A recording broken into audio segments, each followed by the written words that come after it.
Assalamualaikum warahmatullahi wabarakatuh. The honorable judges, the viewers, ladies and gentlemen. Have you ever imagined that if you saw a man in the street because of an accident and you want to help him, what will you do first? You will save and take him to the hospital, won't you? But of course, you need to know about his identity, his family, or his friends to contact and tell them about this accident. But you cannot find his cell phone, just an ID card. So by looking at the identity card or share this to hospital or country's database, we can get this man's personal data. By this way, we can save his life with his personal data and get a better medical care. From this illustration, it describes that not all of the technologies and find others' personal data can threaten someone's privacy. Ladies and gentlemen, nowadays, the more increased the technology, the more people use it to ease the life and also communication. One of them is social media. Social media is one of the virtual tools used as an alternative to online communication. A place for us to view information, to share an ideas, thoughts, information, moments, photos, and videos. Even become a media for business.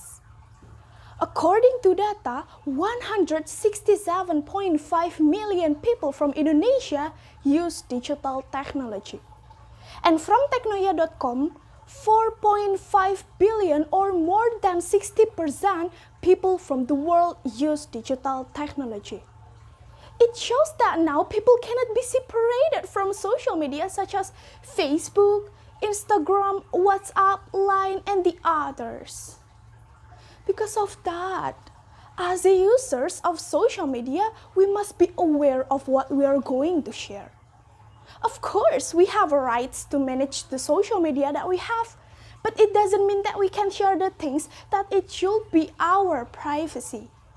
Why? Because we can be a victim of cybercrime such as tricking, or the worst thing is being kidnapped and being suicided. Ladies and gentlemen, social media can threaten our privacy, but it depends on how we use it. Some people are exposing their personal data in detail and sharing family's problem. Hey, don't do that. It is too risky. Just use our social media for useful and positive things, and as a netizen, we should do the same. Don't share invalid data or hoax. If we do a positive things in our social media, there is no one will be harmed. And vice versa, if we do things that are not wise in our social media, such as cybercrime, cyberbullying, hacking other people's social media, or everything that can intrude someone's privacy, we will harm people, and it is not good for us and the people who is harmed.